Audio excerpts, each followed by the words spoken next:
Good evening, everyone. We're popular again, aren't we? I am Sue Hodgen. I'm the chair of the Southport Planning Board, and I'm welcoming you to our August 2024 regular meeting. I'm going to ask that everyone please turn off or silence your cell phones. Let me say first, I'm saddened to announce that member Dick Sloan's health issues has led him to feel it best that he resign his seat. For tonight's meeting then, and until the seat is interviewed for and filled, City Alternate Kevin Lachlan will be serving with full voting privileges.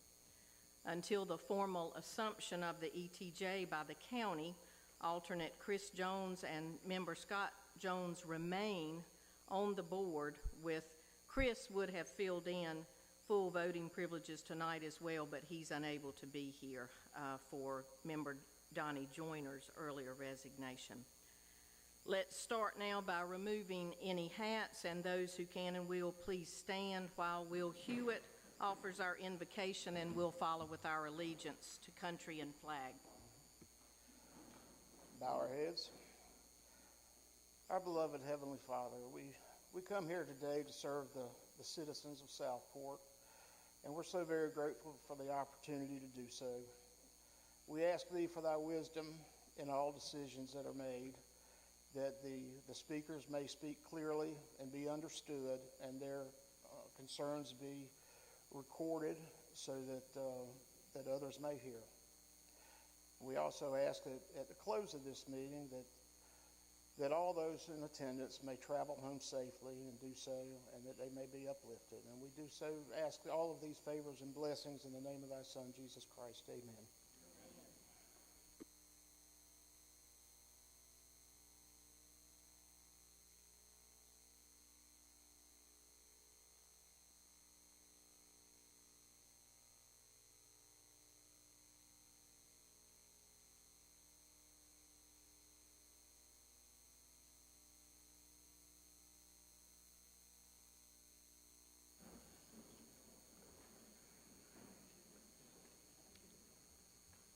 All right, thank you so much. We'll move on with our agenda now. Item D is the approval of the minutes from our July meeting. Members were issued the minutes of this meeting in advance of tonight, and they are on pages 3 through 6 of your packets, gentlemen.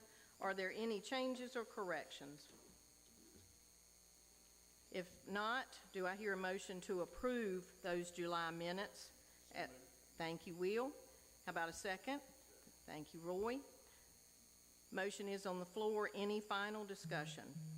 All in favor? Aye. Any opposed? Thank you. Motion passes unanimously. Item E is the approval of tonight's agenda. This was also issued in advance. Are there any additions or corrections to it? Hearing none, do I hear a motion to approve? Thank you, Will, and a second. Thank you, Roy. Motion on the floor. Any final discussion? All in favor? Aye. Any opposed? Thank you, gentlemen. That passes unanimously as well. Item F is public comment. Do I hear a motion to move into public comment? So moved. Thank you, Will, and a second. Thank you. Appreciate it, Fred. Motion is on the floor. Any final discussion?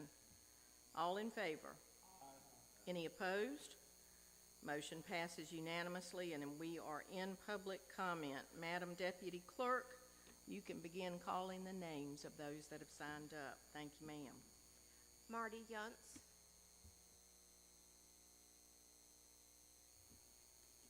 And if you'll state your name and address for the record, please, and make sure the button is pushed where you see the red around the microphone at the top. Thank you, ma'am. Thank you. Can you hear me? Okay. We are so excited to be here tonight, we being my husband and myself, and several of my neighbors. This is a years long meeting for us. I'm here to speak about item number 1 under new business, Cades Cove PUD. Okay. My name is Marty Yuntz. My husband and I, Tommy, live at 285 Lord Thomas Avenue here in Southport. We live on the main thoroughfare in Cades Cove. We support all efforts to privatize our streets, and I would like to explain. We watch daily a steady stream of non-residential traffic travel between Smithfield Woods and Southport Elementary School, or Robert Ruark Drive and the waterfront, or Osprey Landing and the middle of town, or wherever. Cades Cove should not be a cut-through racetrack.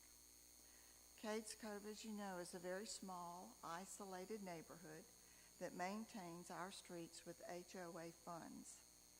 Approximately 80% of these travelers that I describe are non-residents. Thus, they make no financial contribution to upkeep our streets. Yet, they ignore our 20-mile-an-hour speed limits and our stop signs, and they fly over our speed bumps. But this leads to my main concern about the traffic. Much more important than the costly wear and tear on our streets is safety. We have grandchildren whom we adore. When they visit in what we lovingly call Nana Camp, we publish a community warning to all Cades Cove residents that Nana Camp is now in session, and we put this on the web page that our neighbors use for Cades Cove. One afternoon, our youngest grand was on his bike on the sidewalk, and we were probably 10 feet behind him when he veered into the traffic and into the street. An oncoming car successfully stopped and avoided hitting him, but it was very fearful. We repeatedly thanked the driver, who was our neighbor, for her quick reactions. Her husband's here tonight. We even visited her house and thanked her again. That's when she said to me, "I read your online warning, and I knew to be extra cautious." We can't send warnings to everyone who cuts through our neighborhood. Folks, somebody's going to get hurt. It's dangerous to let people fly through this tiny little neighborhood. For safety's sake, please allow us to restrict the traffic on our roads by privatizing Cades Cove. Thank you.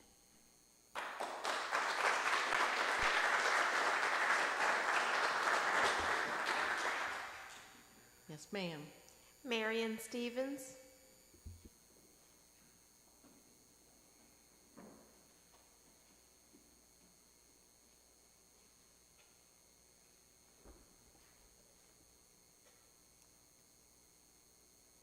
Good evening, members of the Planning Board and fellow citizens of Southport. My name is Marion Stevens, and I reside at 503 Cades Trail in Southport. I, along with my husband, Brian Stevens, want to thank the Planning Board for their time and respect and their due diligence in addressing Cades Cove community's request for privatization. Brian and I moved to Southport 10 years ago. Our property abuts the wooded area known as Indigo Phase 2 that runs along Robert Ruark. That area is currently treed. We moved to the area for several reasons, and one primary one is Brian's enjoyment of kayaking, thus the love of Southport and the proximity to the Cape Fear River and nearby water amenities. I attended the meeting at the Brunswick Government Center on Monday evening. An emotional meeting, as reported in Wednesday's Port Pilot, was held. I feel shaken, and perhaps you do as well. Our community's trust was challenged shortly after we moved to our paradise here in Southport, when the developer of Cades Cove did not complete the infrastructure of the community. Cades Cove was forced to obtain a loan and invest $500,000 of our precious personal resources to address those developer road construction shortfalls. We have nearly paid that loan. We are not developers. We are tax-paying citizens of Southport. The road in front of my house is traveled by non-community traffic. The area grows exponentially. We realize this by simple observation. We see our road used as cut through by others that are not residents of Arcades Cove. We see the degradation of this road that has been paid for by our residents. Tonight, I ask for your regard to help us preserve the sanctity of peace in Cades Cove and allow us the right of privatization. Help us preserve our investment. Help us preserve this model of Southport community. We are good citizens in a great town, in a great community. Thank you.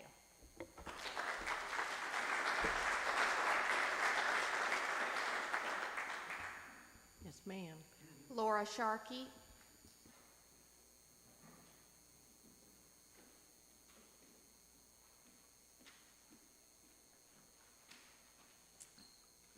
My name's Laura Sharkey, and I live on 432 Cades Trail, that same section of road that the other two speakers spoke about. And my husband and I knowingly, when we bought that house, we were aware that the road was connected to Robert Rourke and Caswell Avenue. It was always an open street. So it was already being used for pass-through traffic. Not a lot of homes had been built by 2014, so it was used probably more by other people in Southport than Cades Cove residents at that time, and that trend has continued.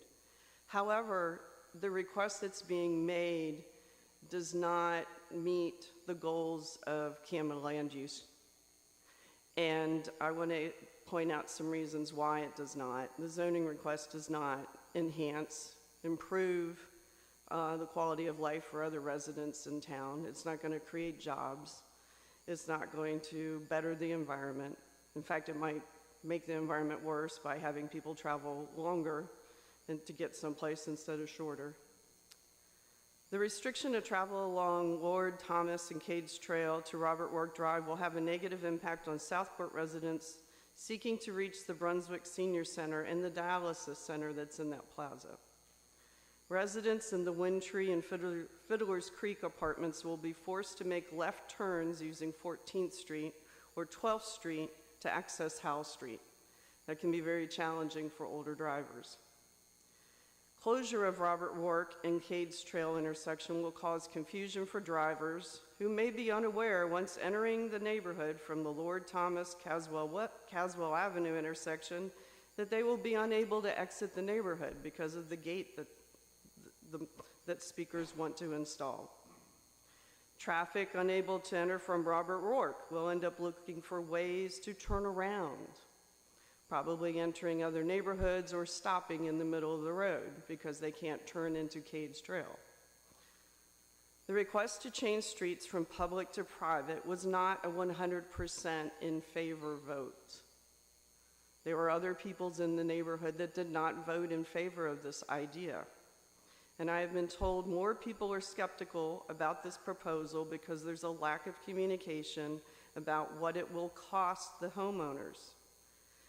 Without financial disclosure on what the HOA will require in assessments, this zoning request is premature and illogical since homeowners may request the needed increases in HOA fees.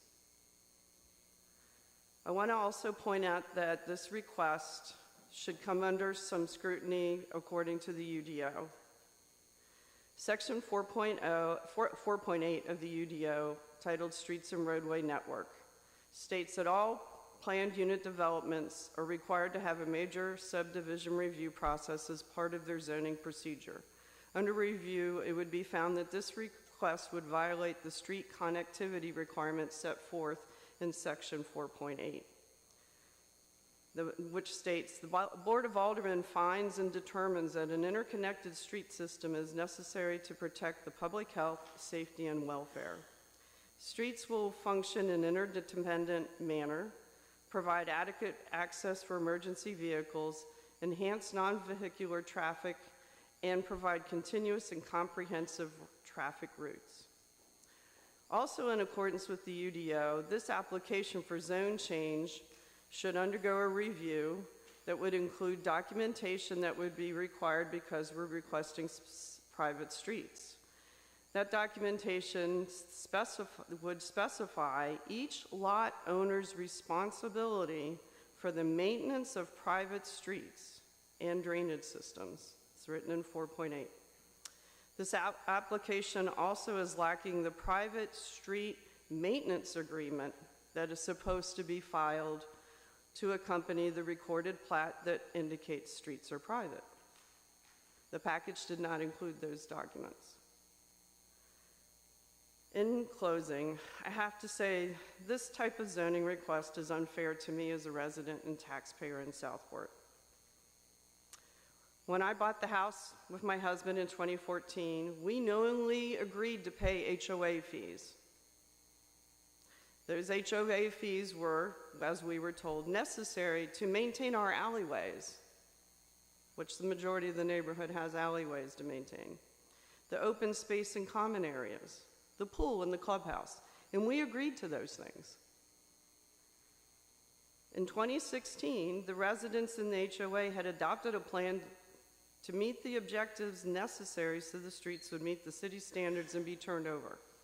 And I believed in that plan because I do not believe it's in my best interest to be responsible for streets, the sidewalks, the streetlights, hurricane debris removal for eternity.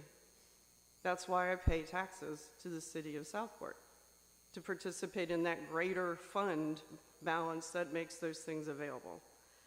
Privatizing the streets just does not make good financial sense.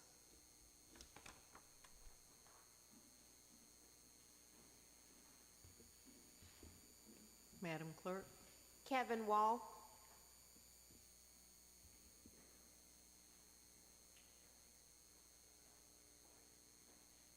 Yeah, my name is Kevin Wall. I live at 816 Cage Trail. I am not on the main thoroughfare. I'm way off it. Laura did mention something that Southport has not done that we do as a community. Last year, we had a senior citizen of our neighborhood trip and fall over a sidewalk. We have trees, the sidewalk's raised. Fortunately, we had a neighbor that saw that, and we observed it.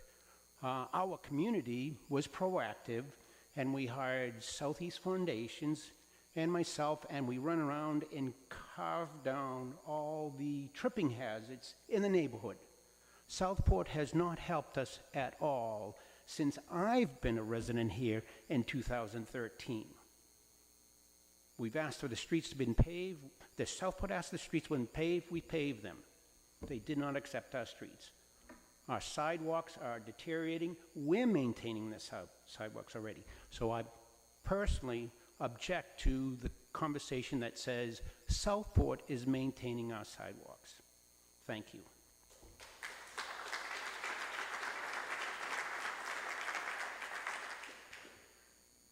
Madam Clerk? Kevin Shea.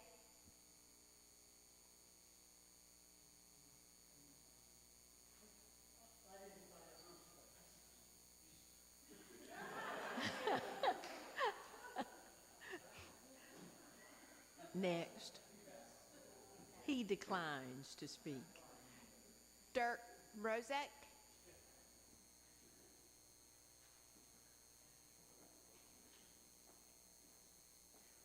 All right, good evening.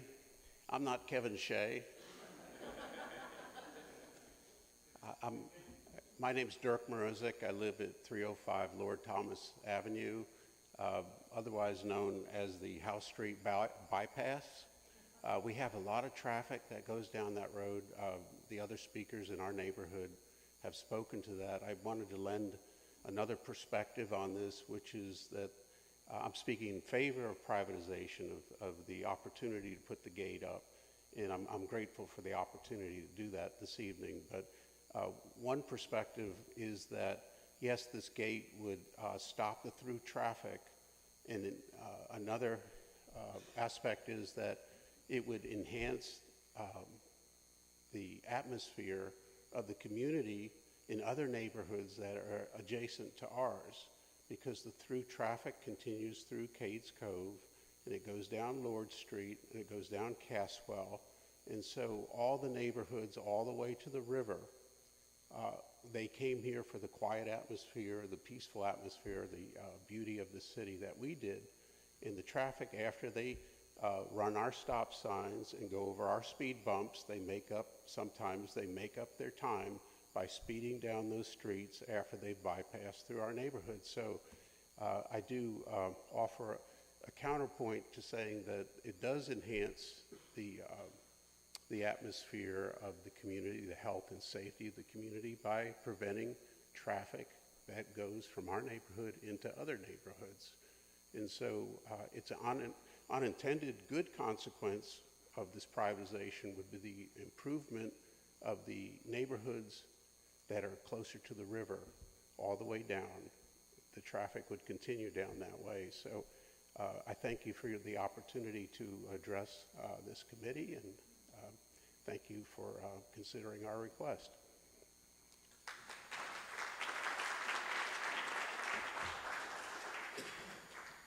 Next, Pete Stewart.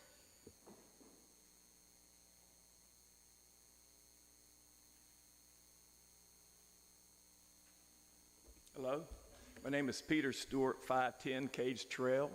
I've been an owner there for about 3 years, but originally in 2005 we bought our first place in Southport. And when I was 10 years old, I used to go fishing with my grandfather, but the provision company was a provision company. So I have a lot of history in Southport, and we love it, and that's why we bought a place here. We have 7 grandchildren, and our 8th one's on the way, and they all come and use our place. I live in Fayetteville, North Carolina, but I have the house here.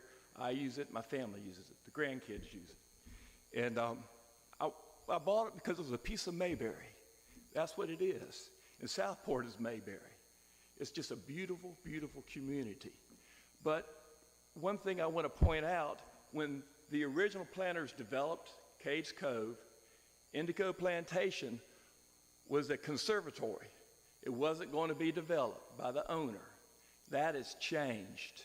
Now y'all know there are up to 2,000 new residents going to be coming through there, and what are they going to do? They're going to come down and cut straight through us. It's a shame for our whole community. I mean, it really is. But if your excuse or your reasoning for this not recommending to the alderman, now they're the one to make the vote. If your recommendation is, well, they didn't apply for it originally, when we originally applied for it, we didn't know 2,000 new homes were going to be coming either. And that is changing the story. Southport had the opportunity to take our streets in 2017, and they turned it down. We asked the city to take it over. They turned it down. Part of our bonds money was taken away so that we could have developed and finished our neighborhood. It was taken away, given away by Southport. Not y'all, but the greater community. I know y'all probably volunteers just like I am. I'm on the board. So in short, I think for the consideration of the changes today, not when we applied in 2013 or the original developers, the situation we're in today, it'll be for the best of Southport and our community. And do know that all emergency vehicles can go through whatever gate we put up. We'll have an automatic emergency system built into the gates. School buses, whatever need to do, can pass through. And anybody in Southport who wants to come to Cades Cove, we'll be an open community. We're just putting one gate. We're not enclosing our whole community. We just want to put one gate there. Thank you.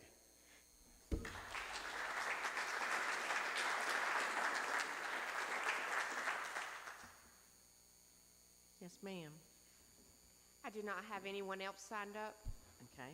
Any emailed comments, anything to read that way, Tanya? No, ma'am. Thank you, ma'am. All right, folks, as always, we encourage everybody's participation. We thank you for coming and bringing your remarks to the board. We appreciate your attendance. Do I hear a motion, gentlemen, that we end public comment? So moved. Thank you, Will, and a second? Thank you, Fred. Motion is on the floor. Any final discussion? All in favor? Aye. Any opposed? Motion passes. Thank you, gentlemen. Moving on now to item G, which is our old business. Our first item is 101 East Moore Street update. Mo will give us this update, and we'll have discussion from there. Mo, we'll let you take it away. Thank you, ma'am. Thank you.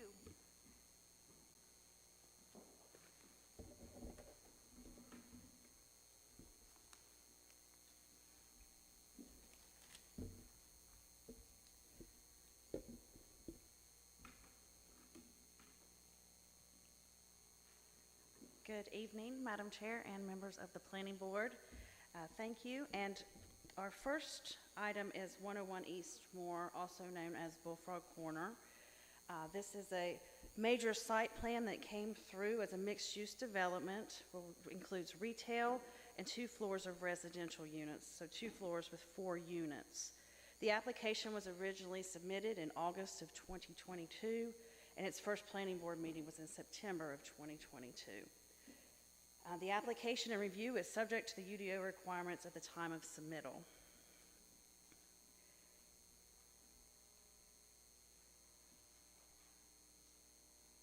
So the process is that a major site plan is an administrative approval.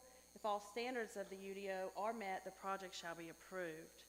Building permits will be required for the construction of the new building as well as any demolition or changes to the existing site. Mo, Yes, ma'am. can you back the podium up Of course. so we can see the bottom of the screen if it's not going to throw you off? Better? We're That works for me. good. Thank you. Absolutely. As you know, the property is located on the corner of North Howe and East Moore Streets. The existing retail and offices on site total approximately 3,600 square feet, and they are zoned in the central business district. So there are no minimum lot sizes, no minimum setbacks, or no minimum lot widths. The height limit at the time of this application submittal is 40 feet.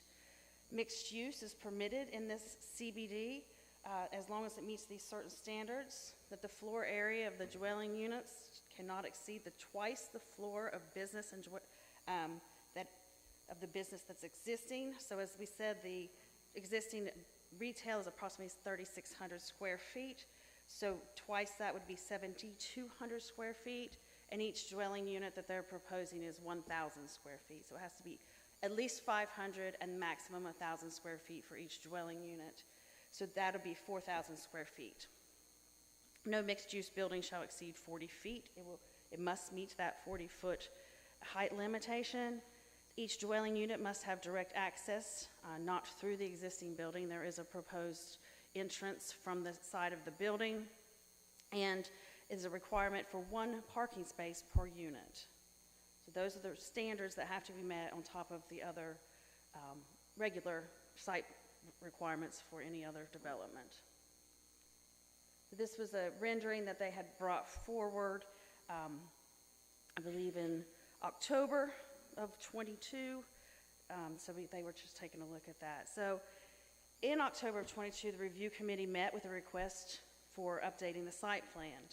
They found that the parking configurations, including the parking space sizes and backing into Howe Street, was going to have to happen. So those are the needed things that needed to be addressed.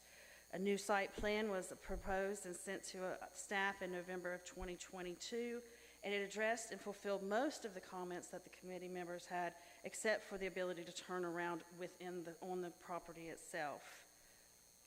A maneuverability plan was requested in January of 2023 and then submitted in September of 2023.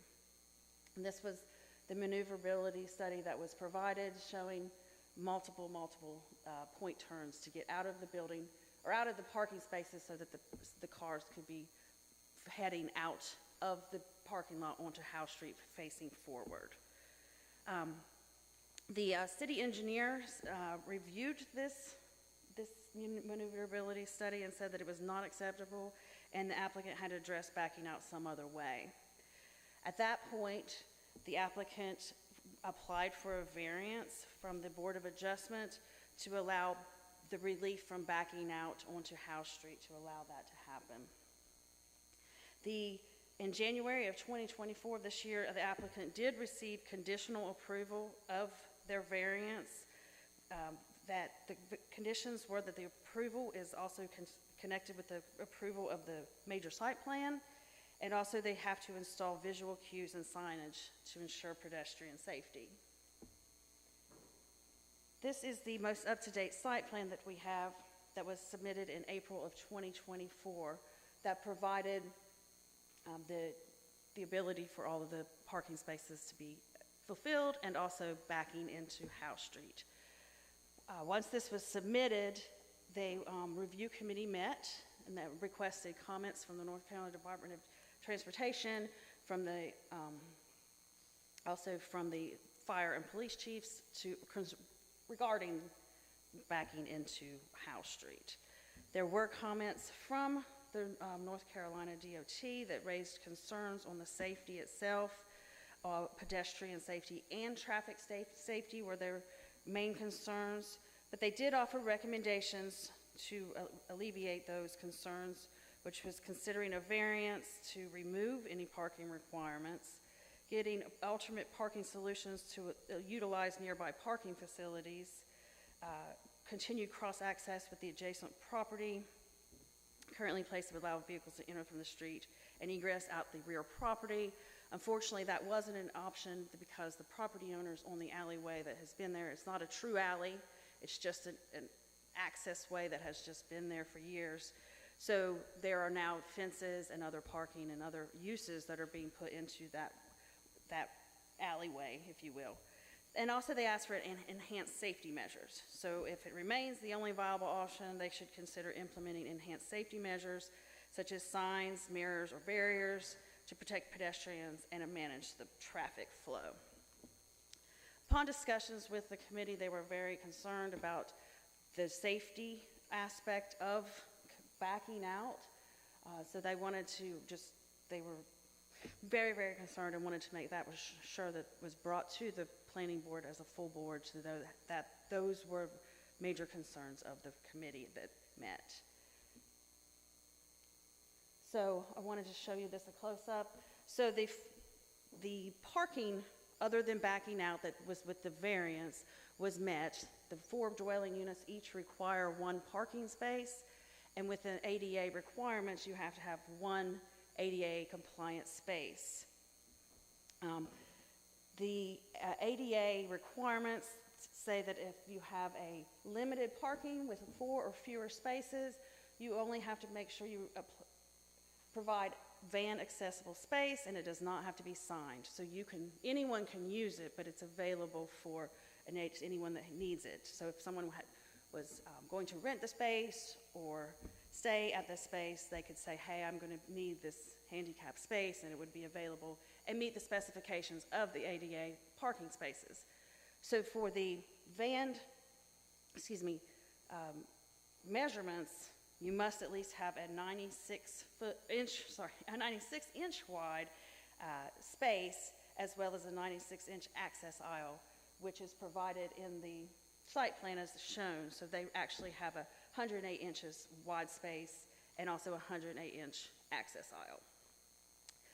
So once we went through all of these, we had consultation, myself and Chair Hodgen had consultation with Brady, our city attorney, just to go over our concerns, how the variance fits in with everything, and what we can do. And he said that the variance provides relief to the one outstanding development standard that was backing into the House Street area, so that all the requirements for the major site plan then had been met. So with the variance updated, the site plan, the applicant has satisfied all of the requirements of the UDO and is subject to approval. So with that, I will leave it open for any questions that anyone has or discussion for the planning board itself.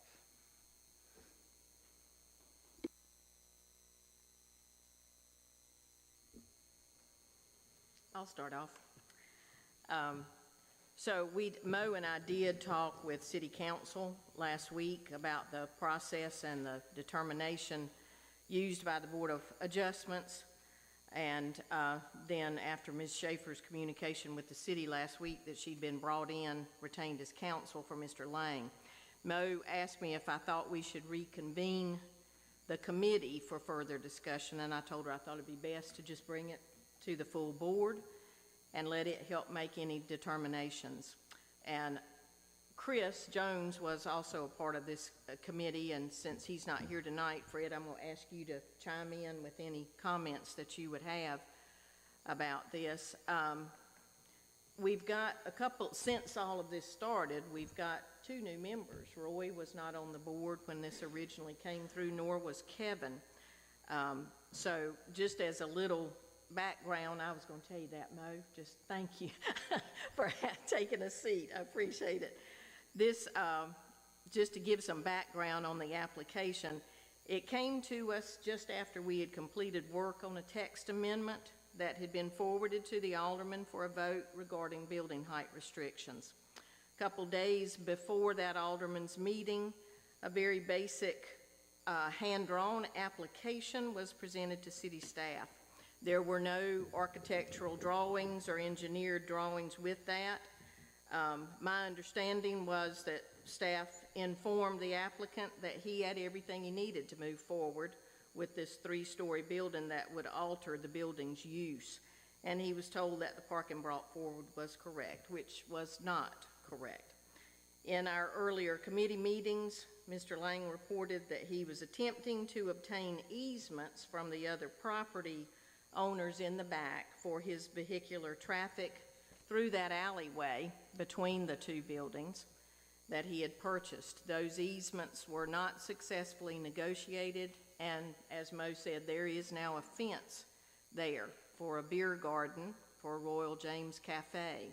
That owner has leased the majority of the land available back there from the other surrounding property owners. So we're looking at the one by the UDO. It's required to have 1 parking space per unit and the ADA parking. Mo, looking back at that, one of those plans, I think, explain to me, because my eyes are old, in those spaces, it looks like there's a space and then there's a small space and then it goes on over. Tell me what that small space is.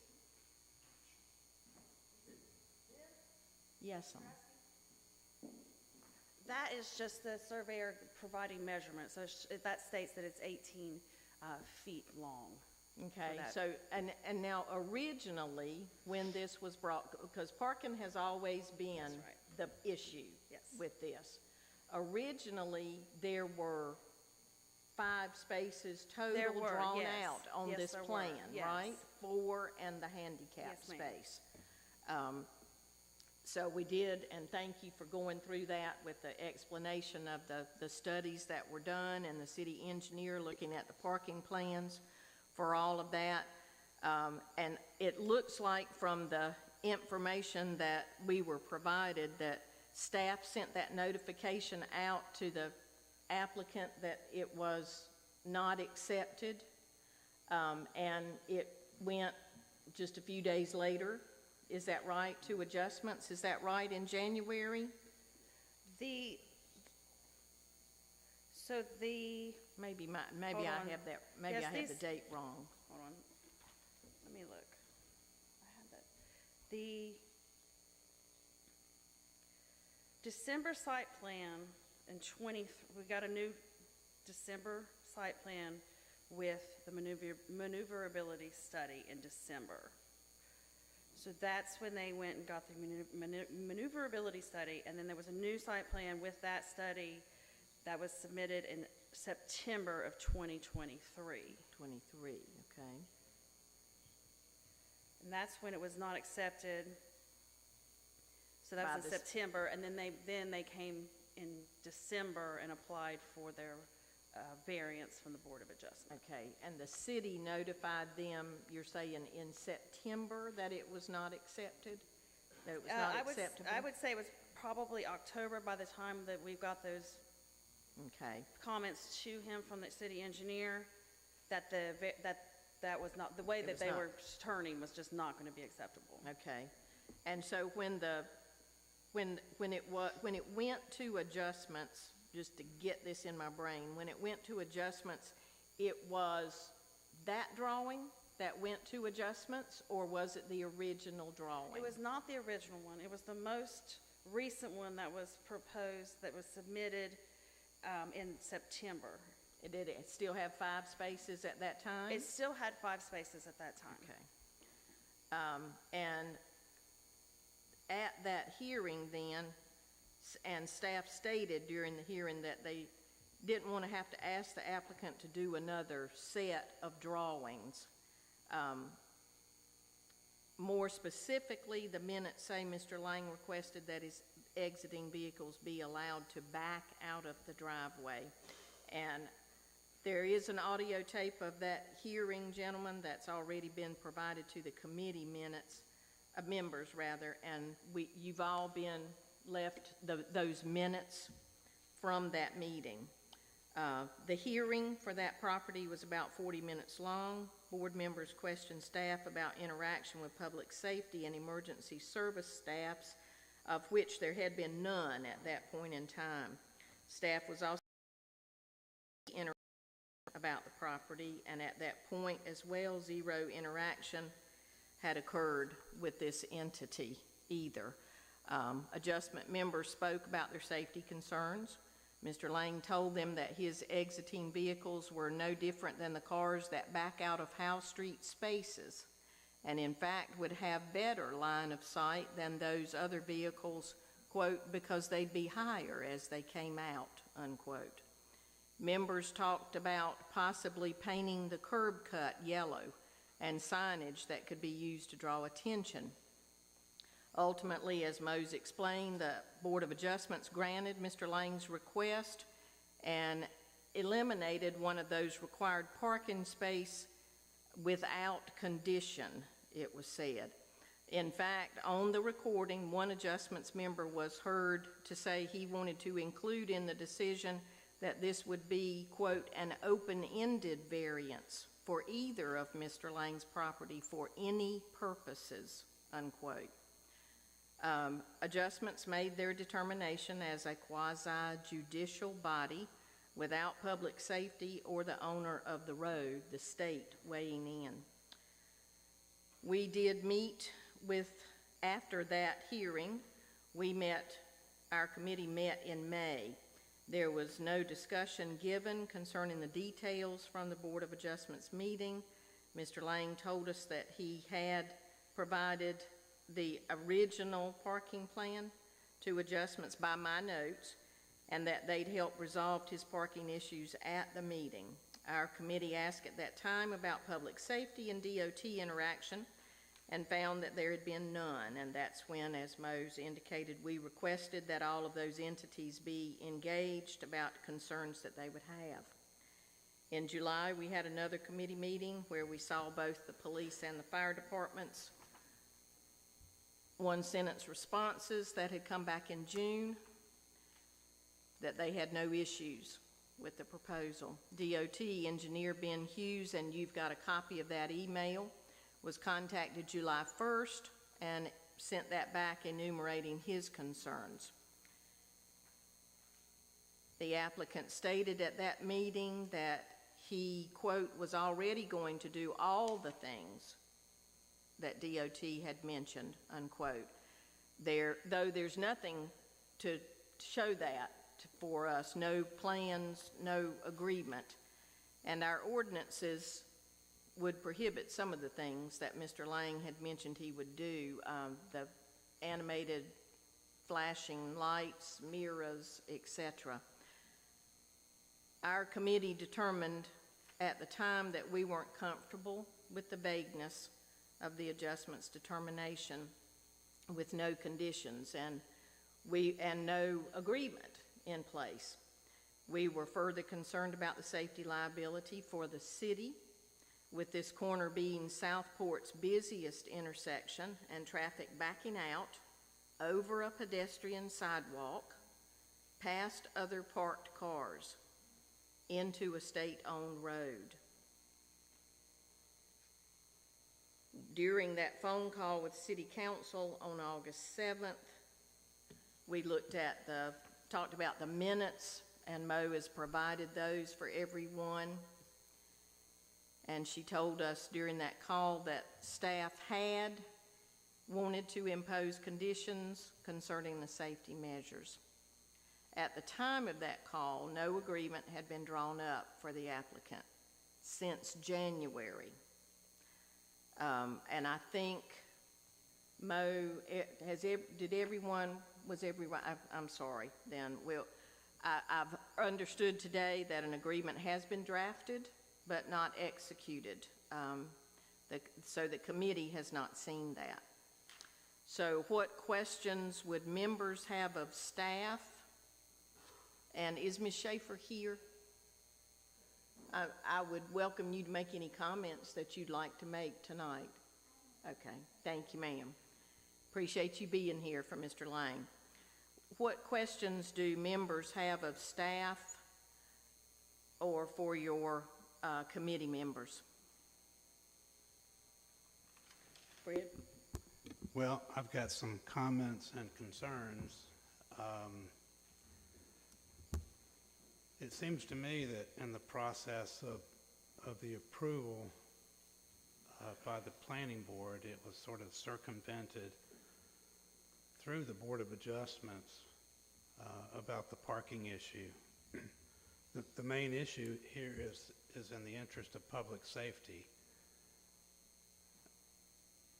Probably most people in this room recognize the location, and it's kind of crazy, as Sue was saying, with the traffic, the pedestrian traffic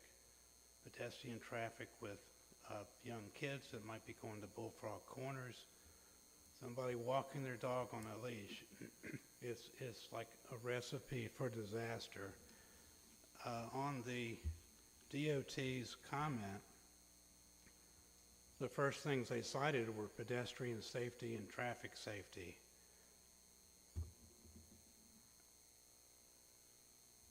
Quoted as, it's a serious safety hazard for pedestrians. Traffic-wise, this is especially problematic on a state road with likely high traffic volumes. So I think there's an opportunity here to change the process of the UDO, because really, at least for me personally, I was not fully aware that it was disapproved by the city and then the applicant went to the Board of Adjustment. I was not aware of that. I think it should have been made clear, and then if need be, the city attorney may have been appropriate to be there to evaluate the situation. To my understanding, the city attorney was not there. Is that correct? So, in my opinion, it should not have happened that way. Ultimately, this project was to be approved or disapproved by the planning board. To me, this could have been a hinge point, a turning point, where it would have been disallowed based on the parking situation. However, things changed. The Board of Adjustments was involved. They gave them permission. One of the 4 criteria that they go through at the Board of Adjustments is number 4 is, has the applicant caused any hardship upon themselves by their actions? Well, the Board of Adjustments said no. Well, in my perspective, the applicant's changing use of the building, making mixed use, and therefore requiring per our UDO X amount of parking spaces. To me, that's hardship that the applicant has brought on by his choices of his business plan. So, if it was up to me, I would turn it down based on the current parking proposal.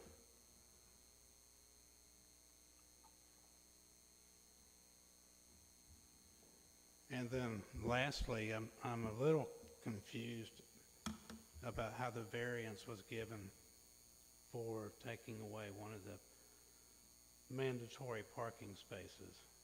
Is that not required by the UDO, one per? It is not. The requirement is one space per dwelling unit, so they have 4 units, so they have 4 spaces. The 5th space was eliminated so they could meet the 5-foot required setback for parking spaces from the lot line. So is that 5th space not required for ADA? No. In addition, it is No, not? sir. Okay. Well, you know, it concerns me that this is a public safety issue. There's not a lot at this point the planning board can do about it unless we wanted to get into legal ramifications. But going forward in the future, to be looked at to streamline the process so there's no disconnects. I feel like there was a disconnect in informing the planning board committee that was reviewing this project. Okay. Sue, I understand, Mo, you can correct me. I've seen minutes that have been signed off, but the order upon hearing for the variance hasn't been entered yet. It hasn't been signed, hasn't been filed with the registrar of the court. So technically, there's not a final order. And that's one thing I'd like to find out from our city attorney, because the point I want to make, it seems that, looking at a 40-minute meeting where there's not a lot of evidence that perhaps should have been presented that wasn't. You look at the North Carolina statutory scheme that deals with these quasi-judicial hearings, and their decisions have to be based upon, what, competent, material, and substantial evidence. That was lacking because there wasn't information as to a lot of the safety factors, as I understand it, from the Department of Transportation. So is there a mechanism that this can be, in a sense, remanded back to the board for a full hearing with the appropriate evidence, since no final order has been entered yet? When I spoke with the city attorney that it hadn't been signed yet, he said that was fine. In fact, that since that, one of the conditions was that the approval was went with the approval of the major site plan. So if it were approved, it would still have that variance on their deed. So it would, you know, kind of make it a gray area on the deed. So he said that signing it at the time of the major site plan approval would be appropriate. That was the counsel I received. Okay. That's the explanation, and meaning no criticisms. That's the explanation for why it's not signed. My question is, are you willing to go to the city attorney and ask him whether or not this can be sent back for additional evidence to open up the hearing, since there is no final order, because there's nothing on the books that says it can or cannot be done that way? I would be willing to ask that if you would like me to, yes. Please. Mm-hmm. And then, with that being said, if it's appropriate, so I'd make a motion that we table this, send it back to our committee, get more information, see what the city attorney does, and then deal with it.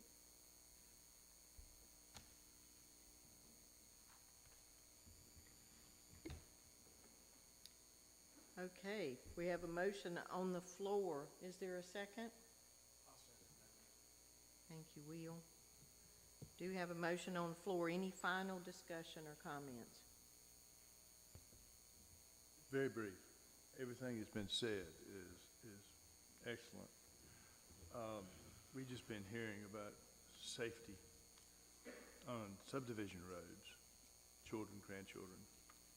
I'm looking at this photograph that had to be taken after 6 o'clock. There's nobody on the sidewalks. There's nobody on the roads. There's nobody parking here.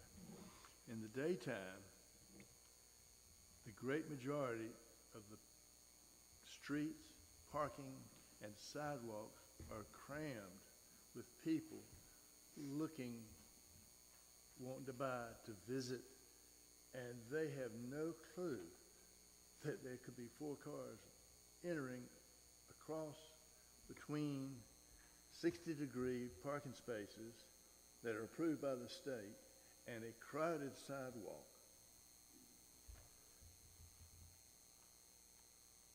It is absurd for somebody to say that people back out safer than the people who are parked on the street in state-approved 60-degree parking spaces across a crowded sidewalk. That's all I have to say. I'm ready to vote for it. Any other comments? All right, folks, we have a motion on the floor and a second. All in favor? Aye. Any opposed? Motion does carry. Thank you, Kevin. We will table that for further committee discussion.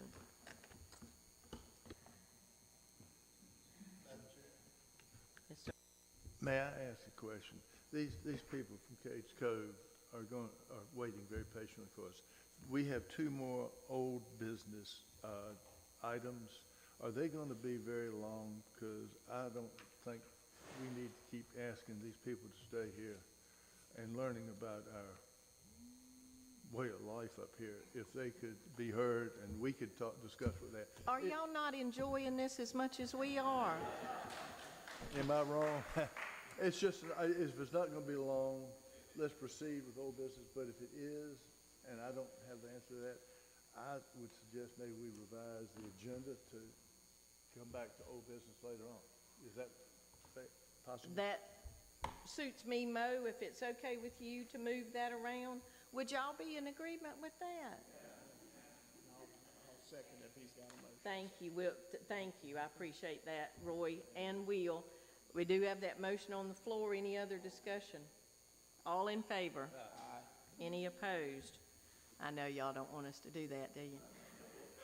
Thank you so much. Motion passes, and we will move to item number 1 in new H1, new business, Cades Cove modification and rezoning.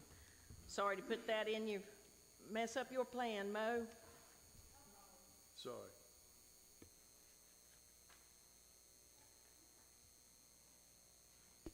Not a problem at all. So this is a request by applicant Rick Jones with the Cades Cove Homeowners Association. And I wanted to let you know that this is an update to the Master Development Plan and PUD, as well as a rezoning request that is required by the UDO as the process to do it. So this is the application. There'll be a Planning Board recommendation to the Board of Aldermen, a duly advertised public hearing, and then the Board of Aldermen will make the final decision on this request. So as you know, this was the amendment to request the process outlined in the UDO, specifically to create a gated access to the neighborhood off of Robert Roark Drive. There would be a gate on the entrance and the exit. And further, there is a change of the street dedication from public to private, which is the only way to allow a gated facility is on private streets. So they, as we know, so this is the area very familiar. They're going to be leaving North Caswell entrance open, so that'll be in and out with no problems. Availability, and the gate will only be on the Robert Roark side. Just wanted to give an idea of, I'm sure everyone knows where this is. This has been going on for quite a while.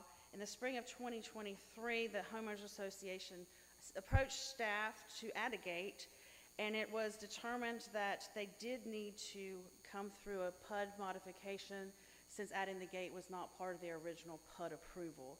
So the PUD modification is also as rezoning because it's a zoning and the master development plan together. So that was going to violate the original approved plan because it would impede the public from traveling through the neighborhood. This is the requested new plat. It is a preliminary plat at this point showing the phases. It changed the road types to private, as well as shows where the gates are going to be located here. So those are where they would be shown on the site plan.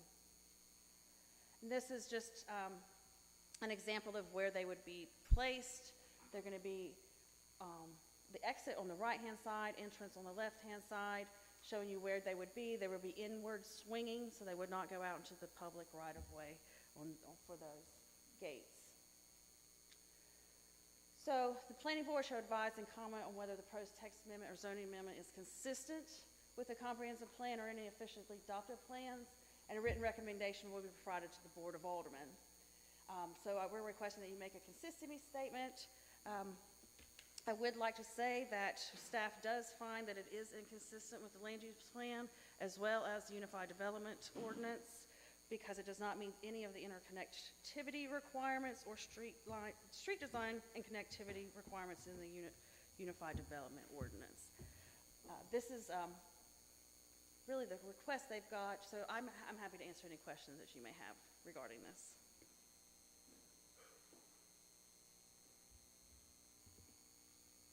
Questions, folks? Question. Go ahead. Question from Mo. It's a public right-of-way through Cage Cove? Oh, yes, and I want to clarify that. It is dedicated as public streets, but they have not been taken over by the city. So the city does not have jurisdiction over them at this point. I know it's ancient history, but why in the world did that happen like that? I don't know all of the history on that. I think it had a lot to do. If you would like, Rick Jones, if you'd like to come. Thank you. Roy, I'll do my best to answer your questions. I am Rick Jones. I live at 828 Cades Trail in Southport. Quick point of history is my wife Cindy and I bought our lot in September of 2013. We finished our house and closed in March of 2014. At that time, there was not a land use plan that was yet approved. We were told that the area that was buttressing, or we were butting up to, owned by Bald Head Island, was a nature conservancy and would never be built.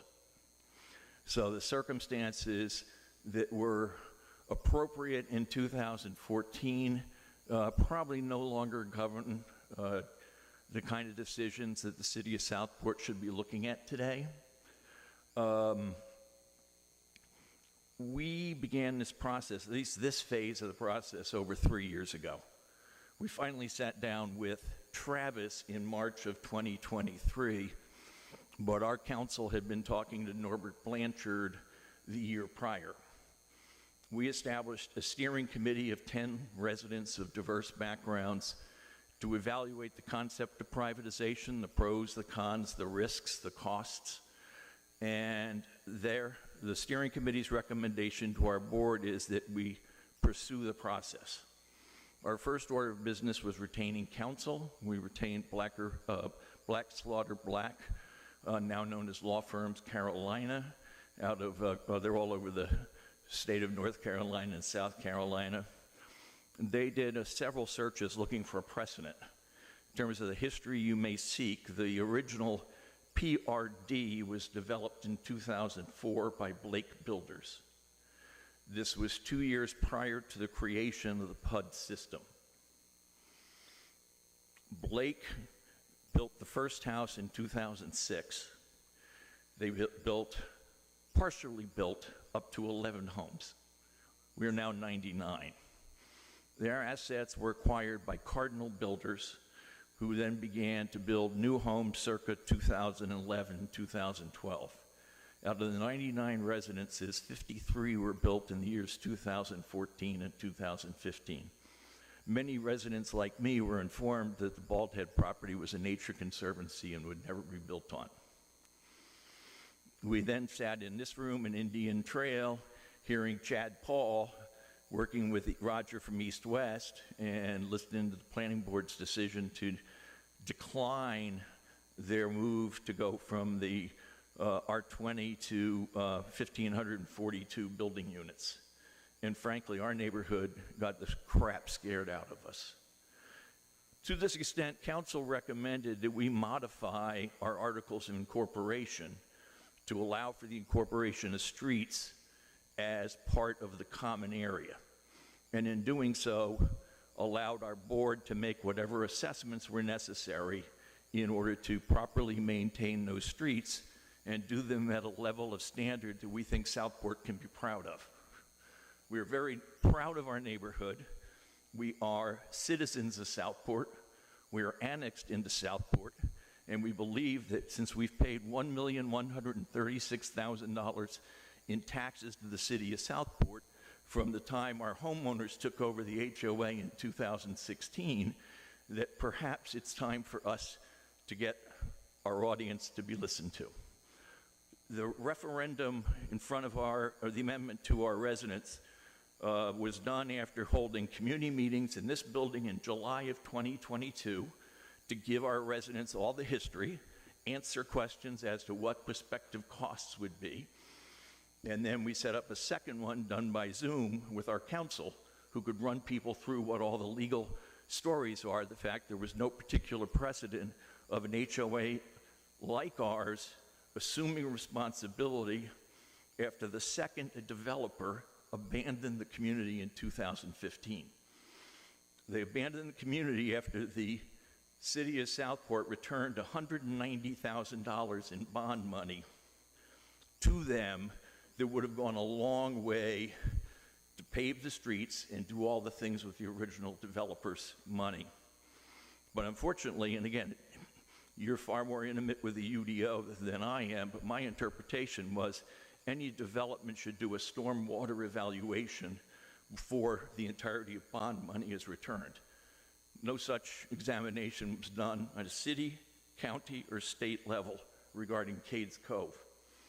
The $175,000 that was left in the bond went to pay to repair stormwater damage and sinkholes as a result of a defective stormwater system coming in from the Robert Rourke entrance. We then qualified for a $400,000 loan so the residents could take over responsibility and finish the streets.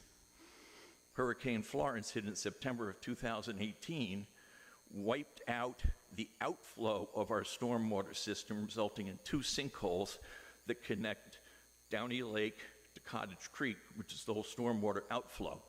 So over $200,000 went to stormwater remediation. With the balance, we paved one section of the neighborhood, even though at the time we really didn't have the authorization from our membership because we had not yet amended our Articles of Incorporation. The vote, we have 99 residents, 90 households voted within a 30-day period for that amendment, 83 in the affirmative, 7 in opposition. So to us, rarely is an election unanimous, but we thought 83 out of 90 is a fairly strong mandate and imperative. So hopefully that provides you some valuable history and context.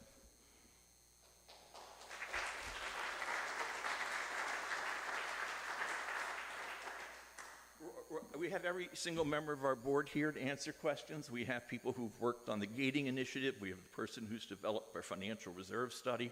We welcome any questions you have. Thank you. Y'all are very well prepared. I've still got my question, and is it? Cades Mr. Cove Pender. came to the city. I'm Cades sorry. Cove came It's to my the city. understanding that the Why did the streets- city back off when they had already negotiated? That the streets did not meet the minimum specifications for the city street requirements at the time. At the time. Yes, sir.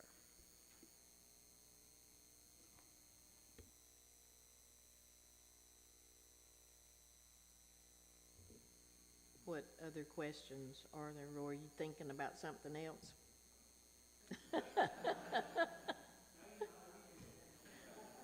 Welcome to our world. And for the blessing of God, I would just like the wisdom of Solomon. I mean, really, this is a situation that just is crazy. The city approved a plan for connectivity, interconnectivity, and I understand that, and it's very desirable. We all use Cades Cove streets. Every one of us do. Because nobody wants to get on High Street. it's going to be worse next year and the year after and every year thereafter. More people are going to want to stay, more people are going to want to stay off High Street. This is a excellent secondary solution, as the city wanted. Y'all were caught in the middle of something, and this is one solution, and I have always felt like there's got to be more than one solution.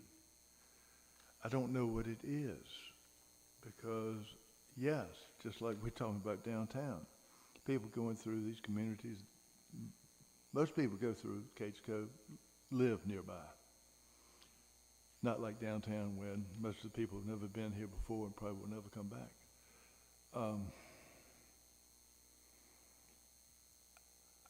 I'm, as usual, I'm flummoxed. I don't have a good answer here, because I think these gates could be good. They could also be bad. I don't see how you can ask for people to come be blocked at one entrance, but still come up Caswell and come through Cades Cove and have gates in front of them that apparently are opened from the inside automatically if you're coming through Cades Cove. So you're going to have all these people coming in Cades Cove and backing up through Cades Cove because they're at gates. How they, I mean, pardon? Try 4th of July. We've got pictures. No, we got pictures. You understand where y'all come from. I use it. I ride my bicycle there. I drive through it. I'm one of those that drive slow. What y'all have done with the speed bumps, I respect. What y'all have done with all the stop signs that I hate, work for me. It has slowed traffic down, I'm hoping, tremendously, but what I'm hearing from y'all, it's not slowing down the traffic sufficiently. And we all understand every single street and road in this town is going to be 5 years from now, not just Indigo, but all these developments. There's not going to be any vacant land anywhere, and everybody's going to be trying. And High Street will be impassable. And people, I've mumbled my way through again and don't have an answer here. But I will stop talking and see if someone else has some wisdom.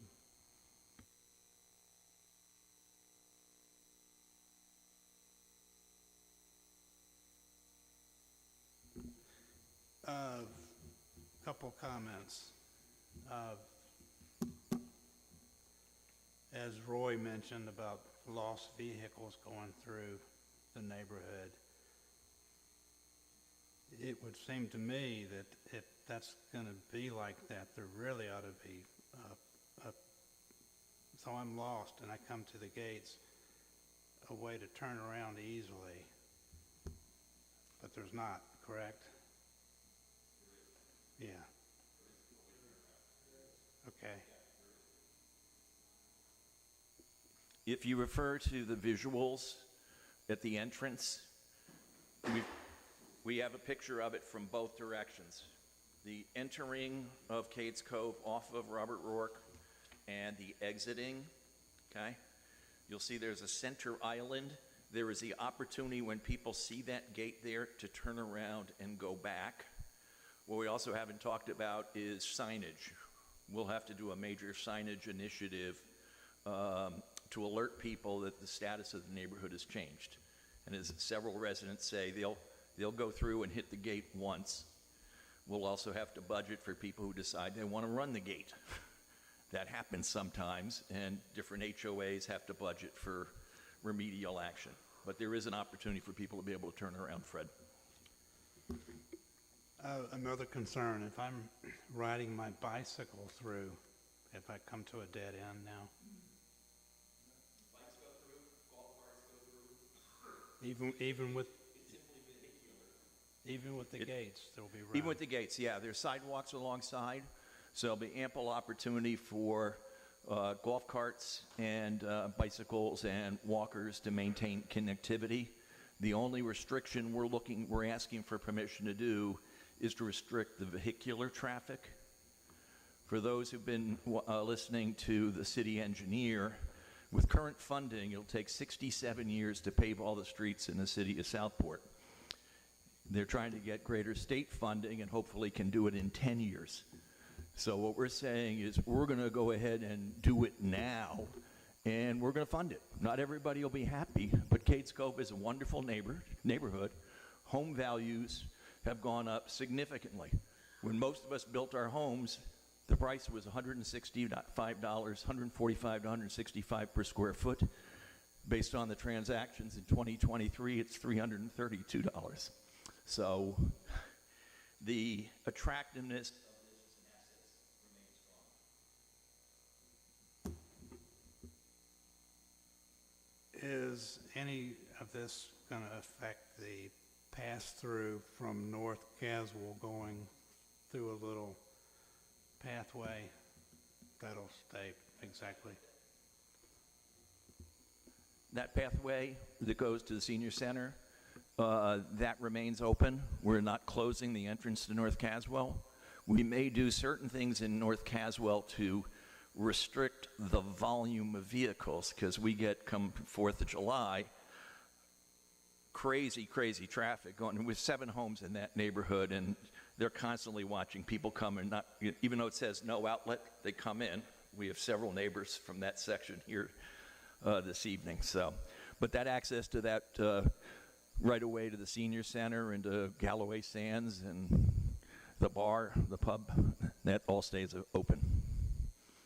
How's the UPS truck going to get out? They don't have a siren.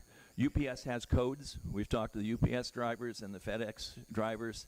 They service lots of different neighborhoods, and they're provided codes, and their codes would remain constant. So there's a keypad at the gate? There's a keypad. They can have a clicker. Odds are it's probably going to be a keypad for them. But again, they can change. They want to come in one way and out the other, because the ingress off of Lord Thomas is wide open. It's just the matter of the egress going back through Robert Rourke. John, is there anything other part I missed of that in terms of UPS? Yeah, you. John, can you come up? We're live streaming, right, Cheyenne? Okay.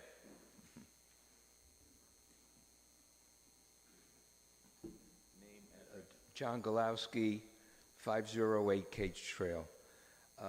We have spoken to vendors, for example, on what the possibilities are. The primary method would be through some sort of a remote for homeowners. For example, we would have a keypad in addition to that, because if someone loses a remote or whatever it is, that's for homeowners.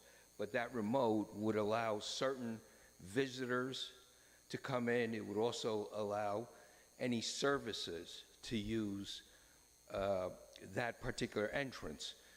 The option is to use the Caswell entrance for all services, be they landscaping, be they delivery trucks, and so forth. So we can make that distinction and do that. That's not going to be a problem. And as Rick, I'd like to second Rick's comment that signage is going to be critical, so that people do not come in Caswell and then have to make U-turns. John, if I might, Dr. Yantz here has also checked with the Department of Education for Brunswick County about school buses. Although we have a lot of seniors in our neighborhood, we also do have a few residents with young families, and being able to get the school buses in and out without disturbing the traditional routing of the school bus system is something that's very important to us.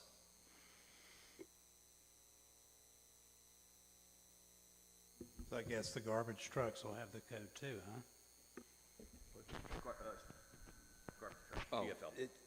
All the services would be provided with some form of access. Garbage trucks, fire trucks, police, and so forth will be able to use both entrances. By law, they have to, as far as we understand, and we would provide that. We've explored these things. I've spoken to the people in charge at St. James, for example, as to how they operate their system, and heck, they've got people coming in and out constantly. And we would coordinate further with those people plus vendors, because we're going to have to go out again for quotations and so forth. And so we would make sure that that our community is accessible to all services. What we want to do is keep out the 2,000 cars next door that are going to make application in the way of Indigo 2. Up to that point, which was immediately after Florence, when we found out that they anticipated coming in with an application, is when we started to think about perhaps privatization, because the rules changed.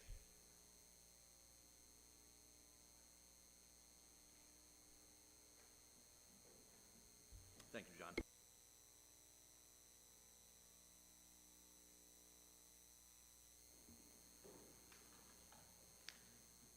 I understand the angst, okay? We've all, unless you were born and raised here, most of us sitting in this room came from somewhere else. I live on a cul-de-sac. People are driving through our neighborhood constantly anymore. We've been found. We all found this, okay? It's not going to get any better. We know that. We hear about that every day.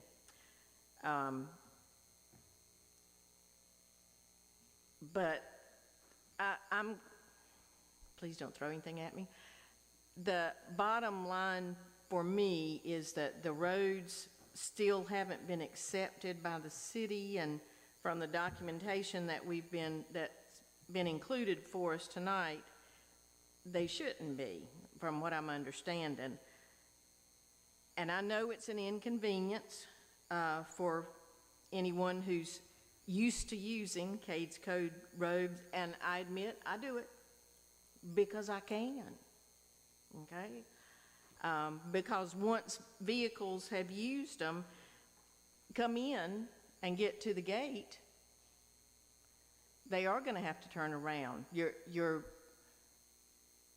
going to be most unpopular, I would think, with the people that live right down there at that gate that you're talking about putting in, those 3 or 4 houses that are right there. It's going to be a lot in that little turnaround, that median that you're talking about, until everybody learns it, right? So doing that, those folks are going to use your roads twice to turn around and go back out again. Another thing I would say, just matter of fact, is, you know, this is, I mean, you've admitted this is coming now because of Osprey Landing and Indigo Phase 2. I moved here in 2013. I knew that Indigo Phase 2 was coming. I don't know whether it's miscommunication on the part of realtors or builders, but I knew it was coming in 2013 before it was presented to this planning board. And yes, all of those communities are going to be using Robert Ruark. I think about what the precedent that this could start for every community to come to us and say, okay, we want to be semi-private. We want a gate too. Our city does talk about connectivity as one of the things that we desire for everyone. We've got reasonable discussion that has been brought up here. I'm wondering if it might be viable for us to have a committee and talk about, get into some of this. Mo, would that be reasonable? I would really prefer not to go to committee so that the whole board can speak openly together. I mean, when there's a committee, only 3 people speak, and discussion doesn't get heard by everyone. Okay. Well, guys, that's my opinion in this. We say our city's open to everyone and that we want folks to be able to move about freely and maintain that connectivity. This request, if approved, would be, in my opinion, presenting a bad precedent. I don't feel like it should be approved. What say someone else, or do I hear a motion regarding this application? Madam Chair, if I may, if you feel that you would like more time to review or think about the comments you heard, you always can continue this. Yes, ma'am. Let me ask you, Mo, I know you don't want to do a committee, but what if we, because this is going to be a precedent-setting event either way, but what if we met as a whole board, as a committee, and held a special meeting? Can we do something along that line?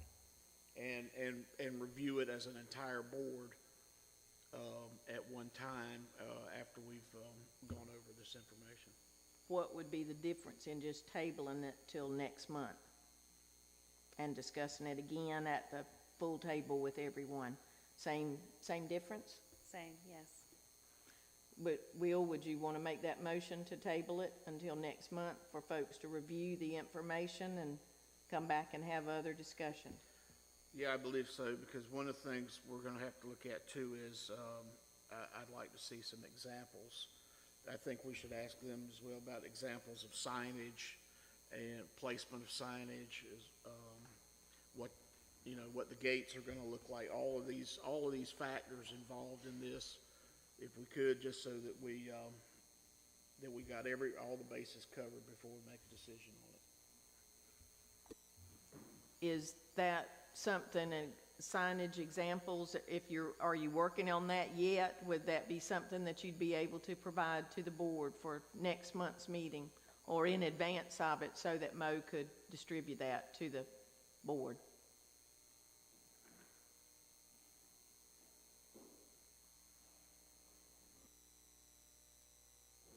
We'll put together whatever you need.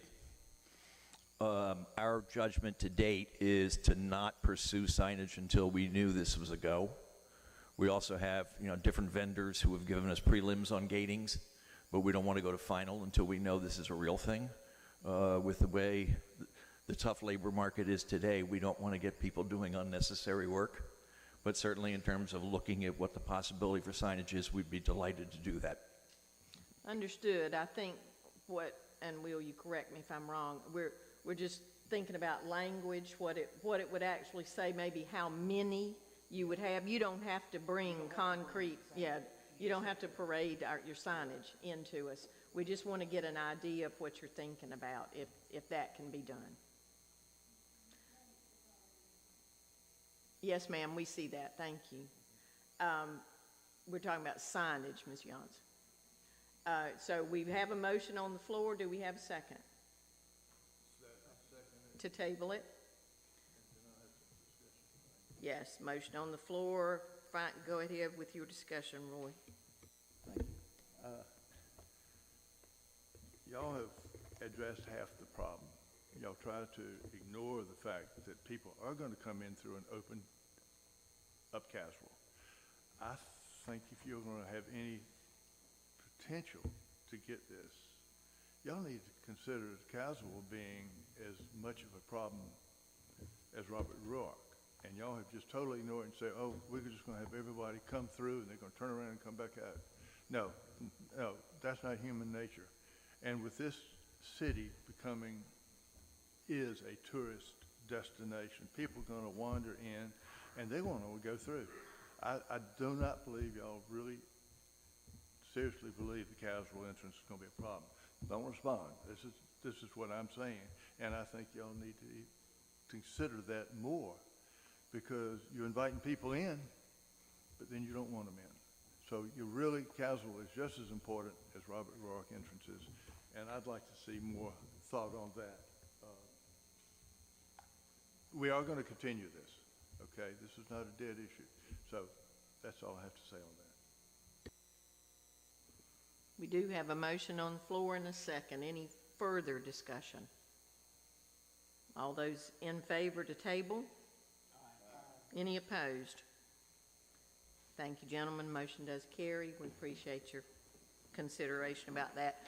We'll give y'all time to go home to supper.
Folks, let's gather back around here. Return to our agenda, please.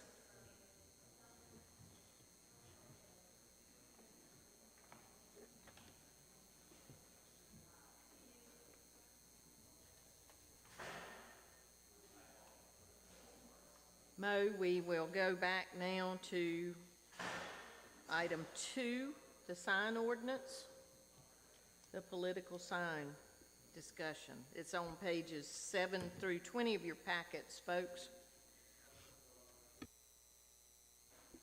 Yes, this is another request, well, from the city attorney, that we look at the political sign verbiage that we had, that you had brought forward to the Board of Aldermen. So your recommendation, again, there'll be a public hearing, and the final decision is the Board of Aldermen. So during your update of the full section of the sign ordinance, changes were made to address political signs because of concerns of members of the Board of Aldermen, specifically limiting the number of signs on their property. And I know that we had tried to bring some things together, and when staff submitted the full update for a call for a public hearing, the city attorney's review, he brought it back to attention that he had concerns that the way that the proposed language read may violate the Reed versus Gilbert Supreme Court case, which is saying that they're going to be regulating signs based on the content of the message for non-commercial signage, specifically for the political candidates. He provided examples from several other jurisdictions, the town of Carthage, city of Mebane, and so then he wanted to look at those to that we would be able to meet the test for that court case. I have been asked that given the time that we have prior to the election season, that we'd like to get the full board to consider this update. So the new language that is proposed is removing on private property, one sign per candidate shall be permitted per lot. It would say multiple temporary signs with a non-commercial message and no larger than 9 feet square in area may be erected by a property owner on their property for a 90-day period prior to a primary or general election involving candidates for federal, state, or local offices.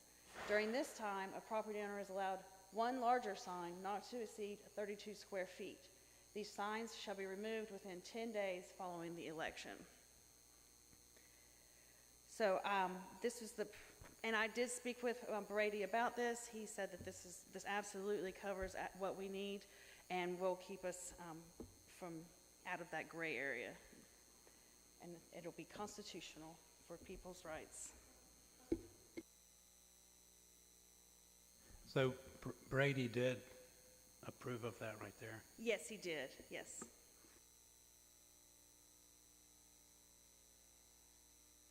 Now, the pictures that you've included, and I really like these visuals. I think this is a great thing for us to be looking at throughout our changes in our UDO.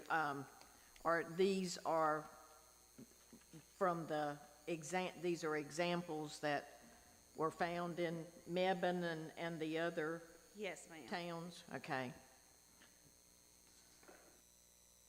So the one with the most pictures are from the Gastonia, city of Gastonia, the ones that you're looking at.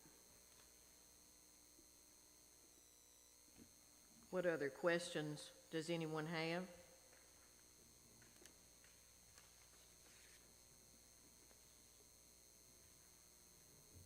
Do I hear a motion to either table this, to send it back to the committee if we want to do that, and bring it back in September for any other recommendations beyond this, or is there a motion to approve it, this drafted change, so it can go back to the Board of Aldermen at its September meeting and advance on to public hearing? So it's, so basically we're just, we're following the law as our attorney, this would be as our attorney recommends, so that we are within constitutional boundaries. That's pretty cut and dry. So I would say, unless anybody has any objections, I would move that we accept the attorney's recommendation. Motion on the floor. Is there a second? Thank you. All right. Any further discussion? All in favor? Aye. Any opposed? It's unanimous, and we need to have someone read the statement of consistency. I have it right here if you want to read it. You got it? Okay. Okay. Nope, that's not it. Let me get you. Thank you much.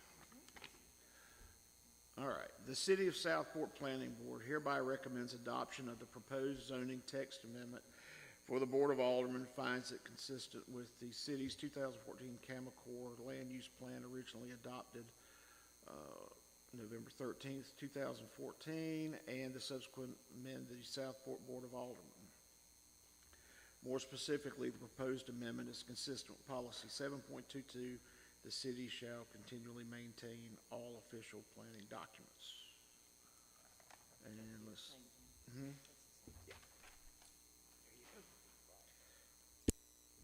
Thank you, Will.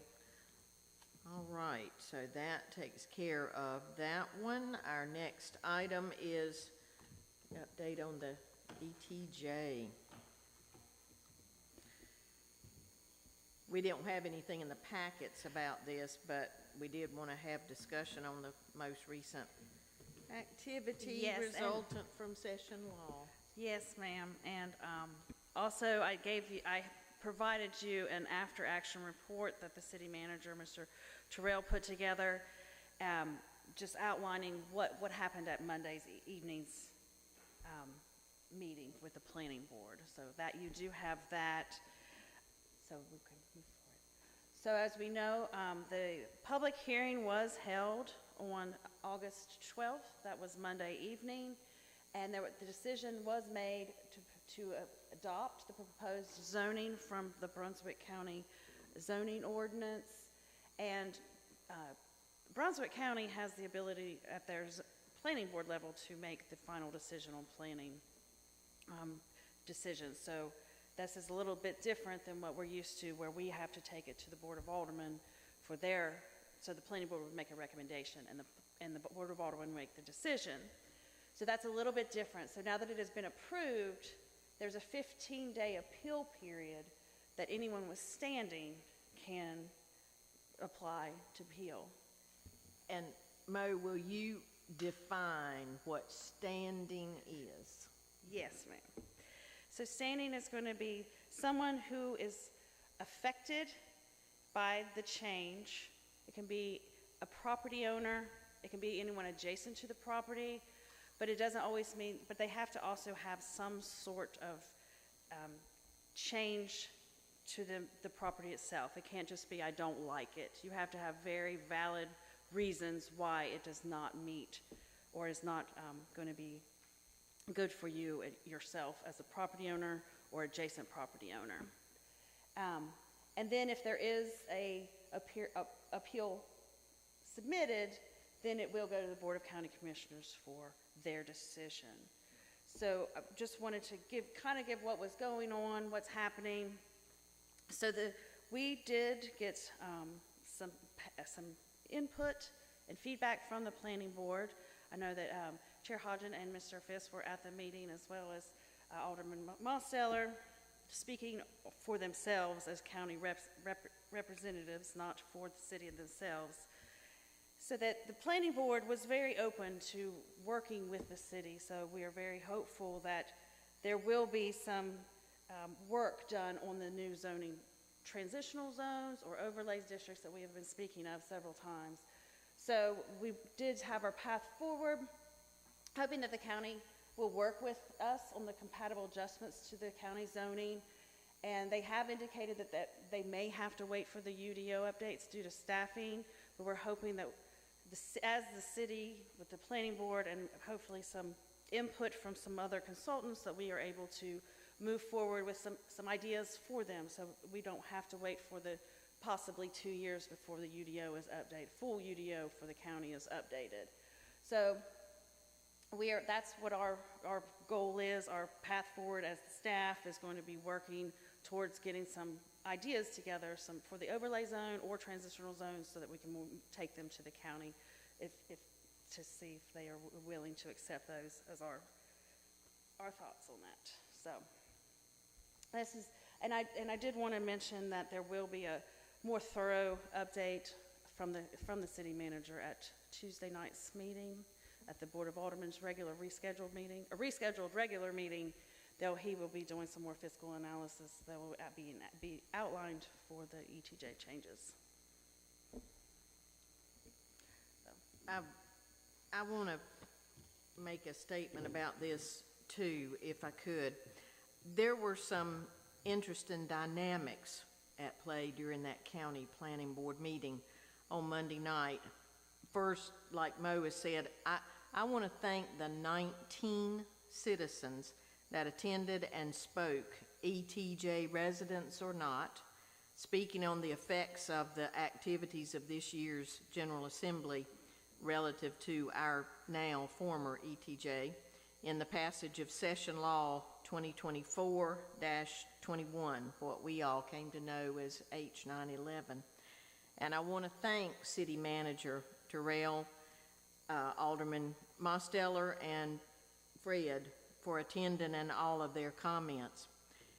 If one does not understand legislative process, then one might believe that there may yet be a way to derail the removal of Southport's oversight of this area. As was expressed at Monday night's meeting by another attendee, an assistant county attorney, and myself in comments, that is not going to happen. It would take a special session of the General Assembly to reverse legislation that it had already passed. We may think and believe that we are special here in Southport, but folks, we're just not that special to the General Assembly in Raleigh. They will not return to Raleigh for special session to do away with what they voted into place before they adjourned. Social media is still very active about this, encouraging everyone to insist that the county managers vote this action down or to ask for an extension of the process for more discussion. But it's my own firm opinion that that's not going to happen. I would not discourage anyone from submitting written comments to the county expressing concern for our city and the county's management of this newly acquired area. Absolutely. You have until Monday, the 19th, if you want to do that before the commissioner's last meeting before that September 1st statutory deadline. While I'm at this point, let me address something that keeps occurring both on social media and very recently in the State Port pilot. Oakton, it's clearing in prep for infrastructure and utilities. I want to be clear about this. Oakton was approved before the latest revision to the tree ordinances for Southport. This approval was granted before Southport became even more protective of its trees. They are approved for the work that they are doing. No one should assume that this is currently allowed, quote, clear cutting, unquote, of property for development. The city is overseeing the work that's being done there, and it is proceeding by the permission granted in its original submission and approval. I want to express again tonight, and I've commented again to this about staff, what I found extremely bothersome through this whole legislative debacle, and that is the inactivity of our city leadership to call our 4,400 plus citizens into bold action. At Monday night's meeting, the county planning staff assigned as the lead in this rezoning activity stated into record that the only opposition correspondence received from Southport was the official letter of concern that the city of Southport submitted. No one in this entire town submitted correspondence to the county planning staff. No one. Yes, there was and still is a barrage of bashing online, but the county planning staff cannot use online rants as documentation of opposition. They must use what is sent into them as official letters of concern or letters of opposition. So once again, I'll say that our city leadership should have had more information on the city website or on its own social media page and in city meetings to educate the citizenry on this process and promote a city suggestion that citizens get involved from the very beginning of this activity. I've heard that we, the city, then want to rub folks the wrong way. For me, personally, not speaking for anyone else sitting here, I don't espouse the thought that we don't need to rub a legislator the wrong way because of funding they might bring in our direction. Folks, legislators will bring money to our area. They need our votes. We pay their salaries, and they want these contributions on their election ads and their accomplishment listings. The pork comes, folks. My own honest opinion is that we couldn't upset our elected officials enough to where they would not be financially respondent to their district. They need us in many ways far more than we need them. What I did see Monday night, and I'm very encouraged by it, and Mo has alluded to that, is that the county planning board members and staff seem to have the dim glow of light bulbs, that they recognize how truly detrimental this legislation is, especially to Southport and our own successful efforts in protecting our town, its trees, and the potential creep of massive development we're all seeing along Highway 211 in the county. The county board took the most prudent course of action. Had they not voted something in, there'd have been no zoning. When they were discussing that, I could hear the collective lip smacking of developers and builders that could have come restrictions. Their best option was to approve their staff's recommendations as a stopgap and to have a starting point for revisions and protections. I'm very thankful for the couple planning board members who spoke up saying they were making an on-the-record commitment to help work on amendments to the county UDO to provide, as Mo says, corridor and overlay transitional areas, and to encourage text amendments that would help protect what we've worked so hard to have here in Southport. I hope that our own planning board can be an integral part of those discussions and in helping to see good and right things done for Southport and all of Brunswick County. Does anyone else have any other comments about this? Or can we move on? Go ahead, Roy.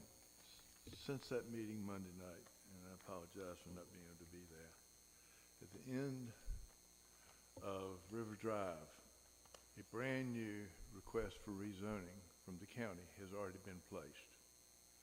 This backs up everything that Madam Chair has said, that if the county planners had not pushed to have their county planning approved, there would have been no zoning on this piece of property that now is going through the county. So the county planners are good people, and they're trying, and they understand what this is costing the people of Southport. I have a quick question. Mo, do you have any guess or idea how long it may take the county to do an amendment for the transitional overlay, for example, on Howell Street? I do not know, but I do know that we as staff are going to be proactively working towards it so that it can hopefully happen sooner than later. So that is in the works, that we are now moving forward to help get some information, maybe offer some guidance or some ideas to bring to them so that their staff is also not trying to take the lead on all of this, because like they've mentioned, they too are understaffed a little bit too, so. Yeah, so I would think time is of the essence on this particular issue, that we're pretty vulnerable right now. Anything's possible. Yes, well, yes, absolutely, and this is a priority for us right now. And I did get the distinct impression, like I say, the light bulbs came on, they understood. I think some of them might not have fully seen that until examples were brought out and the discussion began on that. So it was for me, a quite productive meeting that took place, and I think for them too.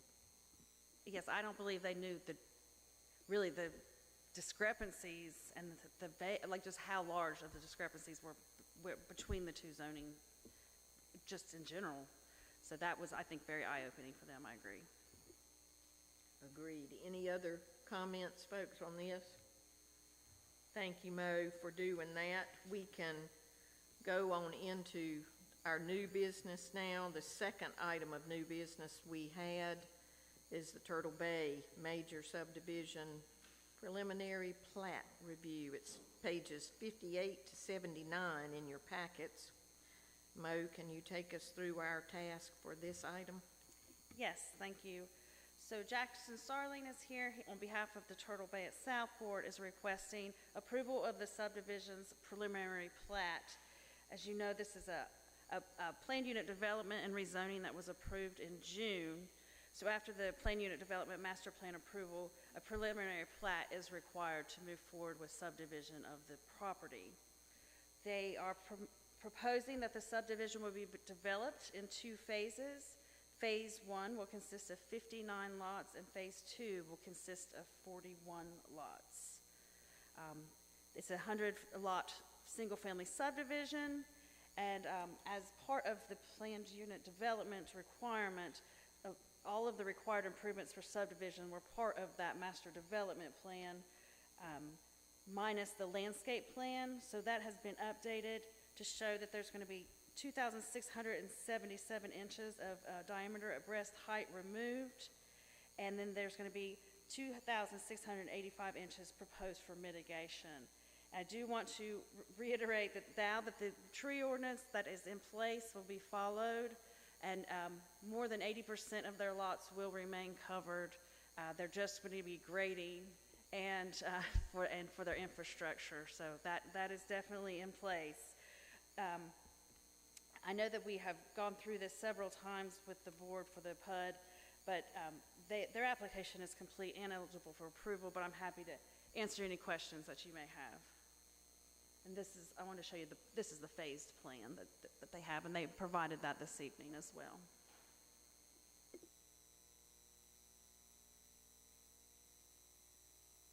Any questions for anyone? I have a curiosity.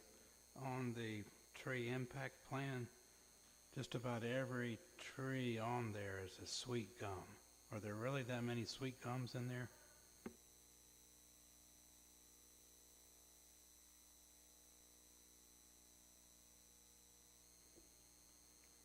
So we had a surveyor go out and pick up those trees. So I personally didn't delineate those trees, but Port City Surveying, who's familiar with the different species of local trees in the area, made that delineation. A lot of sweet gums, yes, sir.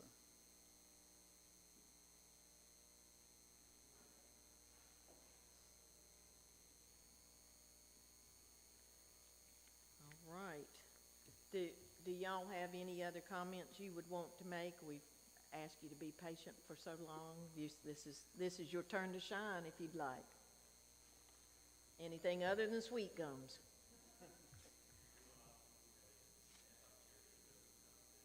Yes, sir. Anything to add? We appreciate your time tonight. We know that we're probably the last developers of this division that fall with the ETJ, and that we're in the, everything that we've done with Mo in the past and everything on this subdivision is still the same. Thank you, sir. I have one question. The phase, there are 4 phases, right? No, there's just 2. Just 2. So do you have any idea when phase 2 will be complete? We will start phase 2 after probably 45% of phase 1 is sold. Okay.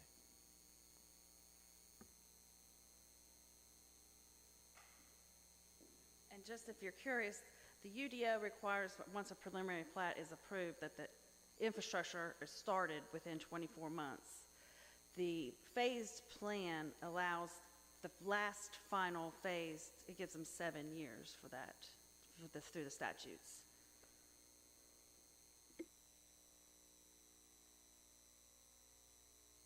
I did not know that. I've learned that tonight. Thank you. 7 years.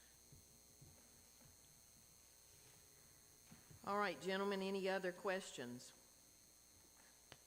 Do I hear a motion then for this board to recommend approval of this preliminary plat onto the Board of Aldermen for its final discussion and vote? So moved. Thank you, Will, and a second? Thank you, Fred. Do you have a motion on the floor? Any final discussion? All in favor? Aye. Any opposed? Thank you. That passes unanimously.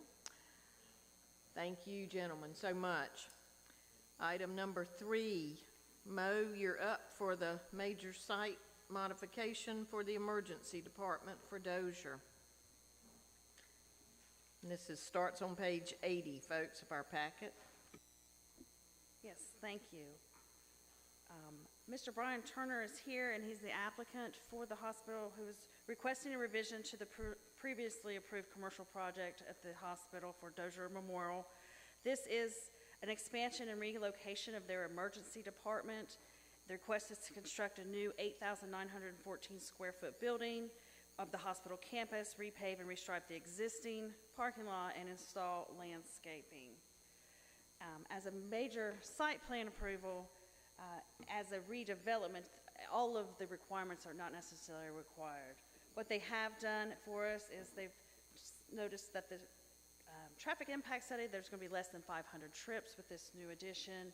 Parking is in accordance with the ordinance, and there's plenty of parking that is provided by the applicant on adjacent or on site and an adjacent parking lot that is existing in the next to the annex.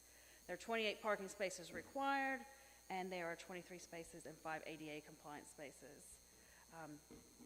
The tree protection and landscaping, they will be removing trees as necessary, but there are 2 specimen live oak trees and 4 regulated live oak trees that are being retained on site.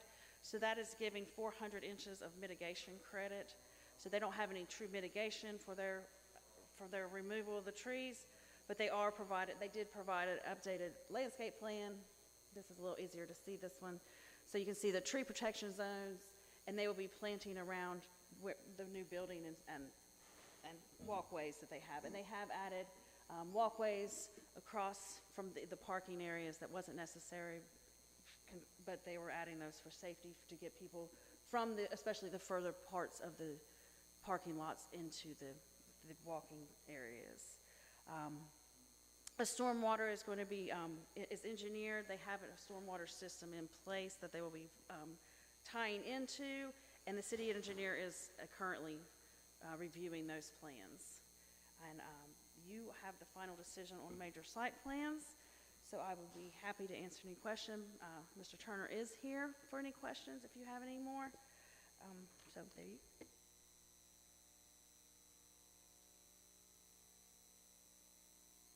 I have a curiosity question. The doctor's offices that were taken down,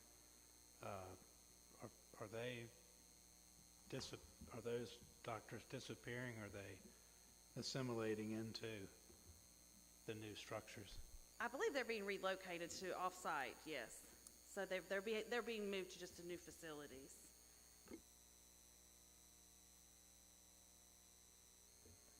And I have a question on page 82 on pedestrian facilities. Look at that last sentence. Walkways have been provided for connection of outer parking spaces for Walmart employees delivering groceries to customers. Yes, sorry. Is that a copy and paste error from something maybe. else? I forgot to erase that part of it. It was for the other. Yes, ma'am. Okay. I just thought, wow, we are offering all kinds of services to our hospital now. That's pretty cool. Okay, thank you. I appreciate that. Instacart, I got you. Okay. And I would comment too, Ms. Stanley did an update on all of this at the last Board of Aldermen meeting, and I would encourage y'all to watch that if you weren't in attendance or haven't watched that after the fact.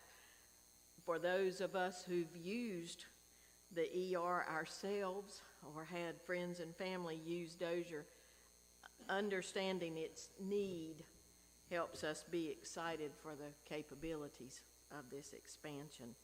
Now, and we have the final say on this, Mo.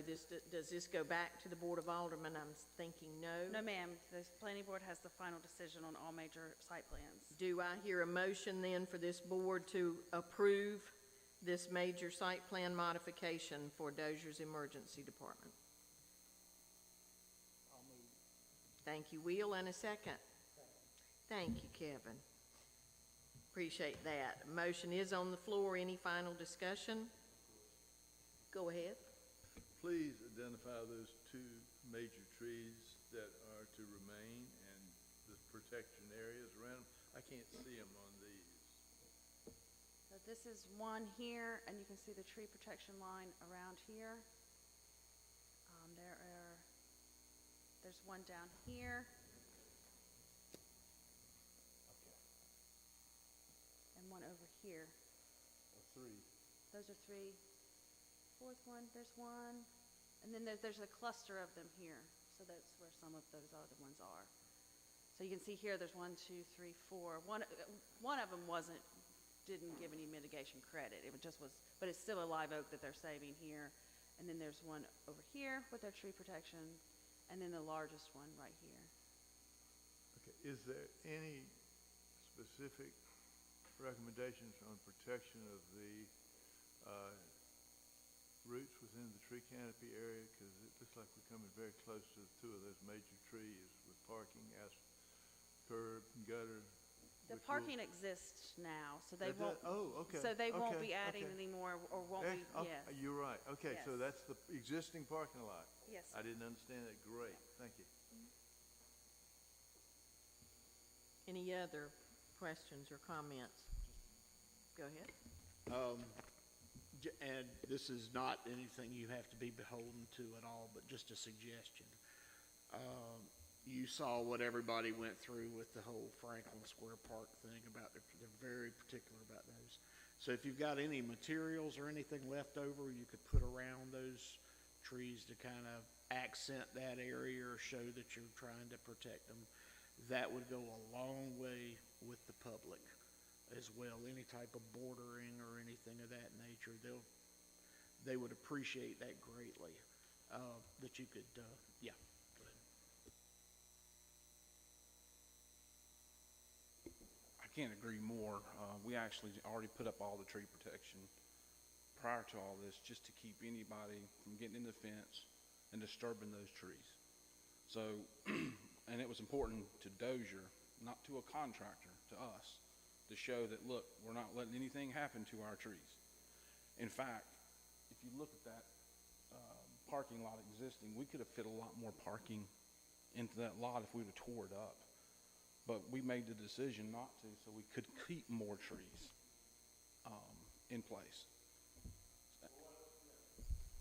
Actually, what I was talking about was after the construction is, any type of little bordering or something around there. Oh, like after the construction. Yeah, so a lot of times, and I'll just give you an example. A lot of times you're going to be right there at the ER. So there's going to be people that are going to be upset about their situations or whatever. So anything that you could do to bring up the atmosphere a little better around there would go a long ways for people that are sitting, visiting patients and other things of that nature. It could be something as simple as just a white border with maybe some, I don't know, just some park benches out there or something. Something like that would go a long way. I know I'm right across the street from him in the barbershop, so I can see what you all are doing. Right. And you've taken a lot of care in doing that. And I understand you're going to do that. But this was just something to say, you're not beholden to it, but as a final gesture, you might want to. And you could get up with beautification or anybody. They'd love to help you with all that kind of stuff. Yeah, so Linda Stanley, no, I'll be taking this back because we take all these suggestions and we'll put them out there of what can we do. And we have our own hospital committees that will discuss these things in and say, what ideas do we have? Because a lot of our employees obviously are residents of the community. So, and probably we'll take that back to the grounds board. We have 2 boards for the hospital, and that's something I can take back as a member of the grounds board to go over for them. So I'll absolutely do that. We actually talked about if there was a sidewalk done on House Street, I was hearing about in the future that we would want to even try to connect out to House Street just so the public had another way to come in, and we would add those benches and things that you're talking about. We kind of looked at it already, but until that sidewalk was constructed, we didn't want to do that. Have you considered putting in a concert stage? We will now, but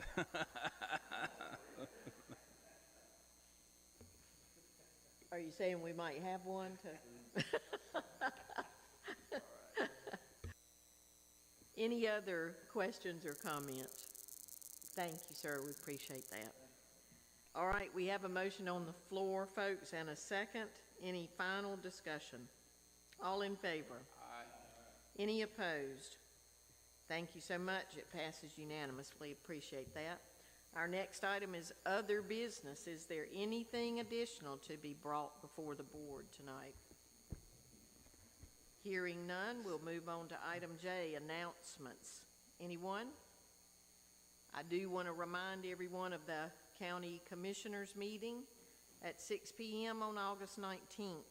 We do expect the acceptance of those ETJ rezonings recommended by the county planning staff.